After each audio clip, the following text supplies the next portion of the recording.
ബീഹാറിൽ വിശ്വാസം തേടി എൻഡിഎ സർക്കാർ 243 അംഗ സഭയിൽ ഭരണം നിലനിർത്താൻ 122 പേരുടെ പിന്തുണ ഉറപ്പാക്കണം. ബിജെപി ജെഡിയു സഖ്യത്തിന് നിർണായകം. സ്പീക്കർ ബിഹാരി ചൗധരിക്കെതിരായ വിശ്വാസ പ്രമേയം പാസായി. അവധ് ബിഹാരി ചൗധരിയെ സ്പീക്കർ സ്ഥാനത്ത് നിന്ന് മാറ്റി. വിവരങ്ങളുമായി നന്ദൻ ചേരുകയാണ്. നന്ദഗോപൻ, എങ്ങനെയാണ് ബീഹാറിൽ നിതീഷ് കുമാർ സർക്കാരിനെതിരായ വിശ്വാസ പ്രമേയം പുരോഗമിക്കുന്നത്? സുരക്ഷ വലിയ രാഷ്ട്രീയ നീക്കങ്ങൾക്കാണ് ബീഹാർ വേദിയാകുന്നത്. 243 പേരാണ്, അല്ലെങ്കിൽ 243 മണ്ഡലങ്ങളാണ് ബീഹാറിലുള്ളത്. ഇതിൽ 122 MLA-മാരെങ്കിലും ഒപ്പം നിന്നാൽ മാത്രമേ സർക്കാർ രൂപീകരണം സാധ്യമാവൂ. നിലവിൽ ഇപ്പോൾ നിതീഷ് കുമാറാണ് ഇപ്പോൾ മുഖ്യമന്ത്രിയായിട്ട് ഭരിച്ചുകൊണ്ടിരിക്കുന്നത്. കഴിഞ്ഞ 2 ആഴ്ച മുമ്പ് മഹാസഖ്യത്തിനൊപ്പം നിന്നുകൊണ്ട്, അതായത് കോൺഗ്രസിനും CPM-നും അതേപോലെ തന്നെ CPI, CPM എന്നീ കക്ഷികളോടൊപ്പം നിന്ന് ഭരിച്ച JDU നിതീഷ് കുമാർ ഇപ്പോൾ BJP 2 ആഴ്ച മുമ്പ് BJP-യോടൊപ്പം വന്നിരിക്കുകയാണ്. BJP-ക്ക് നിലവിൽ 78 MLA-മാരുണ്ട്. അതേപോലെ തന്നെ നിതീഷ് കുമാറിന്റെ JDU-ന് 45 MLA-മാരുണ്ട്. ഇന്ത്യയുടെ സഖ്യകക്ഷിയായ HAM ഹിന്ദുസ്ഥാൻ അവം മോർച്ചയ്ക്ക് 4 MLA-മാരും അതേപോലെ തന്നെ ഒരു സ്വതന്ത്രനും അടക്കം ഇപ്പോൾ 128 MLA-മാരുടെ പിന്തുണയാണ് നിലവിൽ നിതീഷ് കുമാർ സർക്കാരിന് ഉള്ളത്. അതേപോലെ തന്നെ RJDക്ക് 79 MLA-മാരും അതേപോലെ തന്നെ കോൺഗ്രസിന് 19 MLA-മാരും CPM-ന് 12 MLA-മാരും CPI-ക്കും അതേപോലെ തന്നെ CPM-നും ചേർത്ത് 4 MLA-മാരും ഇങ്ങനെ 114 MLA-മാരുടെ പിന്തുണ മാത്രമാണ് ഇപ്പോൾ ഈ പ്രതിപക്ഷത്തിന് അല്ലെങ്കിൽ മഹാസഖ്യത്തിനുള്ളത്. ഈ ഒരു പിന്തുണയുടെ ബലത്തിൽ തന്നെയാണ് അദ്ദേഹം സ്പീക്കർ സ്ഥാനം RJDയുടെ MLA-ക്കായിരുന്നു. RJD അവധ് ബിഹാരി ചൗധരിക്കായിരുന്നു സ്പീക്കർ സ്ഥാനം. അദ്ദേഹം ഈ ഒരു രാഷ്ട്രീയ മാറ്റത്തിന്റെ ചുവട് പിടിച്ച് ആ സ്പീക്കർ സ്ഥാനം രാജിവെക്കാൻ തയ്യാറായിരുന്നില്ല. തുടർന്നാണ് ഇന്നിപ്പോൾ സഭ ചേർന്നപ്പോൾ സ്പീക്കർക്കെതിരെ തന്നെ അവിശ്വാസ പ്രമേയം കൊണ്ടുവന്ന് അവിടെ വോട്ടെടുപ്പ് നടന്നത്. അങ്ങനെ RJDയുടെ അവധ് ബിഹാരി ചൗധരിയെ സ്പീക്കർ സ്ഥാനത്ത് നിന്ന് മാറ്റിയിരിക്കുകയാണ്. ഇപ്പോൾ നിലവിൽ ബീഹാർ നിയമസഭയിൽ ഭൂരിപക്ഷം തേടിയുള്ള വോട്ടെടുപ്പും അതുമായി ബന്ധപ്പെട്ട നടപടികളും പുരോഗമിക്കുകയാണ്. അല്പസമയം തന്നെ ഇതുമായി ബന്ധപ്പെട്ട വിവരങ്ങൾ വ്യക്തമാകും. ഇതിനിടയിൽ 3 RJD MLA-മാർ നിതീഷ് കുമാറിനെ പിന്തുണച്ച് രംഗത്തെത്തി എന്നുള്ള വിവരങ്ങളും ലഭ്യമാകുന്നുണ്ട്. നീലം ദേവി അതേപോലെ തന്നെ ചേതൻ ആനന്ദ്, പ്രഹ്ലാദ് യാദവ് എന്നീ MLA-മാരാണ് NDA പക്ഷത്തോടൊപ്പം ചേർന്ന് നിൽക്കുന്നതെന്നാണ് ഇപ്പോൾ മനസ്സിലാക്കാൻ കഴിയുന്നത്. ഏതായാലും അല്പസമയത്തിനകം തന്നെ ഇതുമായി ബന്ധപ്പെട്ട പൂർണ്ണ വിവരം ലഭ്യമാകും. സുരേഷ്, നന്ദൻ, ഇവിടെ ഈ നിതീഷ് കുമാർ സർക്കാർ വിശ്വാസം ഉറപ്പിക്കും എന്ന് തന്നെയാണ് നമുക്ക് നിലവിലെ സാഹചര്യത്തിന് മനസ്സിലാക്കുന്നത്. അതേസമയം തന്നെ മഹാസഖ്യത്തിൽ വലിയ രീതിയിലുള്ള വിള്ളൽ ഉണ്ടായിട്ടുണ്ട്. അത് ബീഹാറിലെ ഈ ഒരു വിശ്വാസ പ്രമേയവുമായി ബന്ധപ്പെട്ട് വിശ്വാസ വോട്ടെടുപ്പുമായി ബന്ധപ്പെട്ട ഈ ചർച്ചയിലും സഭാ നടപടികളിലും കൂടുതൽ പ്രകടമാവുകയാണല്ലേ?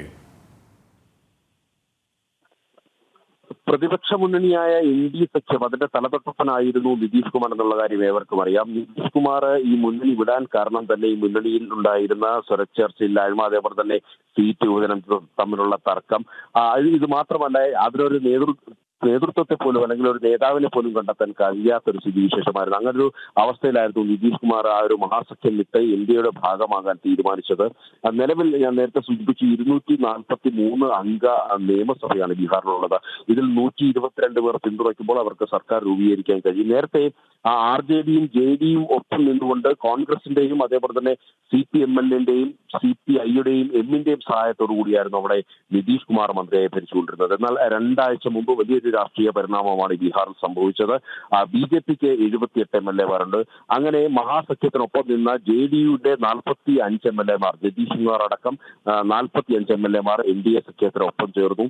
ഒപ്പം ഹിന്ദുസ്ഥാൻ അവമോർച്ചയുടെ 4 MLA-മാരും നേരത്തെ ഉണ്ടായിരുന്ന ഒരു സ്വതന്ത്രമടക്കം അങ്ങനെ 128 MLA-മാരുടെ പിന്തുണയാണ് നിലവിൽ NDAക്ക് ലഭിച്ചിരിക്കുന്നത്. നിതീഷ് കുമാർ മന്ത്രിസഭയ്ക്ക് ആ ഒരു ഭൂരിപക്ഷം നിലനിർത്താൻ കഴിയുമെന്നുള്ളത് തന്നെയാണ് അറിയാൻ കഴിയുന്നത്. ഒപ്പം തന്നെ RJDയുടെ 3 MLA-മാരും ഇതിനോടകം തന്നെ നിതീഷ് കുമാറിന്റെ പിന്തുണയുമായി രംഗത്തുന്ന സാഹചര്യമുണ്ട്. അങ്ങനെയാണെങ്കിൽ 132 MLA-മാരുടെ ഒരു ഭൂരിപക്ഷം അല്ലെങ്കിൽ വോട്ട് നിതീഷ് കുമാർ ലഭിക്കുമെന്നുള്ള കാര്യത്തിൽ തർക്കമില്ല. സ്വാഭാവികമായും നിതീഷ് കുമാർ തന്നെ അധികാരം തുടരുവാനുള്ള സാധ്യതയാണ്. അതേസമയം തന്നെ ഒപ്പം തന്നെ ഈ മുൻ ഉപമുഖ്യമന്ത്രി തേജസ്വി യാദവിന്റെ വീട്ടിൽ RJDയുടെയും CPIM-ന്റെയും MLA-മാർ കഴിഞ്ഞ ദിവസം യോഗം ചേർന്നിരുന്നല്ലോ. അതായത് ഈ വിശ്വാസ വോട്ടെടുപ്പിൽ MLA-മാരുടെ സാന്നിധ്യം ഉറപ്പാക്കാനുള്ളൊരു വിപ്പും JDA നൽകിയിരുന്നു. പക്ഷേ അതൊന്നും വില പോവില്ല. മഹാസഖ്യത്തെ സംബന്ധിച്ചിടത്തോളം അവരുടെ ആ ഒരു ഐക്യം തകരുന്ന ഒരു ഘട്ടത്തിൽ നിതീഷ് കുമാർ, NDA സഖ്യം, BJP JDU സഖ്യം വലിയ ഭൂരിപക്ഷത്തിൽ അല്ലെങ്കിൽ അധികാരം ഉറപ്പിക്കും, വിശ്വാസ വോട്ട് നേടുമെന്ന് തന്നെയാണ് നമുക്ക് പൊതുവെ വിലയിരുത്താൻ കഴിയുന്നത്, അല്ലേ?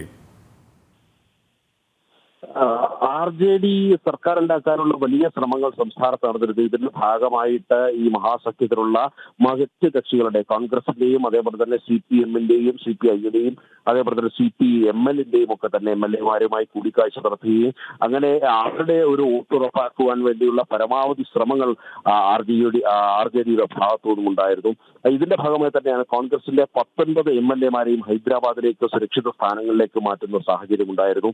അതിനുശേഷം ഇപ്പോൾ 3 MLA-മാർ RJD-യുടെ ഭാഗത്തുനിന്നുള്ള 3 MLA-മാർ ഇതിനോടൊപ്പം തന്നെ കളം മാറി ചവിട്ടി NDA-ക്കൊപ്പം എത്തുവാനുള്ള സാധ്യത അല്ലെങ്കിൽ NDA-ക്കൊപ്പം എത്തി എന്നുള്ള റിപ്പോർട്ടുകൾ ഇതിനോടകം തന്നെ ബീഹാറിൽ വരുന്നുണ്ട്. ഇങ്ങനെ വലിയ രാഷ്ട്രീയ മാറ്റങ്ങൾക്ക് വേദിയാകുകയാണ് ബീഹാർ എന്നുള്ളതാണ് ഈ യാഥാർത്ഥ്യം. നന്ദനൊപ്പം തന്നെ ഈ അവാദ് ബിഹാരി ചൗധരിക്കെതിരായ ഈ സ്പീക്കർക്കെതിരായ അവിശ്വാസ പ്രമേയം വിജയിക്കാനായില്ലെങ്കിൽ ഒരുപക്ഷെ ഈ നിതീഷ് കുമാർ സർക്കാരിൻ്റെ ഈ പുതിയ സർക്കാരിൻ്റെ ഒരു സ്ഥാനം തന്നെ തുലാസിലാകുമായിരുന്നു. പക്ഷേ ഈ ഒരു വിശ്വാസ പ്രമേയത്തിലൂടെ ഈ അവധ് ബിഹാരിയെ പുറത്താക്കി കഴിഞ്ഞു. അതുകൊണ്ട് തന്നെ നിതീഷ് കുമാർ വീണ്ടും അധികാരം ഉറപ്പിക്കും അല്ലെങ്കിൽ വിശ്വാസം ഉറപ്പിക്കും. അതിൻ്റെ വ്യക്തമായ സൂചനകൾ തന്നെയാണ് ലഭ്യമായിക്കൊണ്ടിരിക്കുന്നത് സഭയിൽ നിന്നും, അല്ലേ? സ്പീക്കർക്കെതിരെയുള്ള നടപടികളിലൂടെ തന്നെ ഈ കാര്യങ്ങൾ വ്യക്തമായിട്ടുണ്ട്. അതായത് അവന്ത് ബിഹാരി ചൗധരിക്കെതിരെ ഇതിനോടകം തന്നെ അദ്ദേഹത്തെ സ്പീക്കർ സ്ഥാനത്തു നിന്ന് മാറ്റാൻ കഴിഞ്ഞിരിക്കുന്നു. BJP-യും അതേപോലെ തന്നെ JD-യും ഹിന്ദുസ്ഥാൻ അവമോർച്ചയും അതേപോലെ തന്നെ സ്വതന്ത്രനോട് ഒന്നിച്ചപ്പോൾ അത് സാധ്യമായിരിക്കുന്നു. സ്വാഭാവികമായും വോട്ടെടുപ്പിലും അത് പ്രതിഫലിക്കുമെന്നുള്ള കാര്യത്തിൽ തർക്കമില്ല. ആദ്യം ഇന്ന് സഭാ നടപടികൾ ചേർന്നപ്പോൾ തന്നെ സ്പീക്കറെ മാറ്റുക എന്നുള്ള അജണ്ടയായിരുന്നു പ്രധാനമായും മുമ്പിലുള്ളത്. കാര്യം ഇത്തരത്തിലൊരു രാഷ്ട്രീയ മാറ്റം ബീഹാറിലുണ്ടായപ്പോൾ സ്വാഭാവികമായും സ്പീക്കറും രാജിവെച്ച് ഒഴിയുവാനുള്ള മര്യാദ കാണിക്കേണ്ടതായിരുന്നു. പലതവണ സ്പീക്കറോട് രാജിവെക്കണമെന്നുള്ള ആവശ്യം നിതീഷ് കുമാറിന്റെ ഭാഗത്തുനിന്നും ഉണ്ടായി. എന്നാൽ സ്പീക്കർ അതിന് വഴങ്ങിയില്ല. അത് സ്പീക്കർ സ്ഥാനത്ത് തന്നെ അദ്ദേഹം തുടരുന്ന സാഹചര്യം ഉണ്ടായിരുന്നു. അങ്ങനെയാണ് ഇന്ന് സഭാ നടപടികൾ ചേർന്നപ്പോൾ തന്നെ സ്പീക്കർക്കെതിരെ തന്നെയുള്ള നടപടികൾ ആദ്യഘട്ടത്തിൽ ആരംഭിച്ചത്. അങ്ങനെ ആ നടപടികൾ വിജയകരമായി എന്നുള്ളതാണ് യാഥാർത്ഥ്യം. അങ്ങനെയാണ് ബിഹാരി ചൗധരിയെ സ്പീക്കർ സ്ഥാനത്ത് നിന്നും മാറ്റി നിർത്തുവാൻ വേണ്ടി ഇപ്പോൾ സാധ്യമായിരിക്കുന്നത്. സ്വാഭാവികമായും ഈ വലിയ ഭൂരിപക്ഷം ഇപ്പോൾ നിലവിൽ ഈ NDA സഖ്യത്തിനുള്ളതിനാൽ തന്നെ വിശ്വാസ വോട്ടെടുപ്പിലും അവിടെ സ്വാഭാവികമായും വിജയിക്കുവാൻ നിതീഷ് കുമാറിന് സാധ്യമാകും. ഒപ്പം തന്നെ നിലവിൽ RJD-യുടെ ഭാഗമായി നിൽക്കുന്ന 3 MLA-മാർ കൂടി വരുമ്പോൾ 131 എന്നുള്ള ഒരു വലിയ ഭൂരിപക്ഷം അല്ലെങ്കിൽ വലിയ ഭൂരിപക്ഷത്തിന്റെ സാന്നിധ്യത്തിൽ വീണ്ടും നിതീഷ് കുമാറിന് മുഖ്യമന്ത്രിയായി തുടരാൻ സാധിക്കും. ശരി. ബീഹാറിൽ വിശ്വാസം തേടി NDA സർക്കാർ 243 അംഗ സഭയിൽ ഭരണം നിലനിർത്താൻ 122 പേരുടെ പിന്തുണയാണ് ഉറപ്പിക്കേണ്ടത്. BJP JDU സഖ്യത്തിന് നിർണായകമാണ്. അപ്പോൾ സ്പീക്കർ ബിഹാരി ചൗധരിക്കെതിരായ വിശ്വാസ പ്രമേയം പാസ്സായി. അവധ് ബിഹാരി ചൗധരിയെ സ്പീക്കർ സ്ഥാനത്ത് നിന്ന് മാറ്റിയിട്ടുണ്ട്. ഇത് നിതീഷ് കുമാർ സർക്കാർ വിശ്വാസം ഉറപ്പിക്കും എന്നതിന് കൃത്യമായ സൂചന തന്നെയാണ്. നന്ദഗോപനാണ് വിശദാംശങ്ങൾ നൽകിയത്.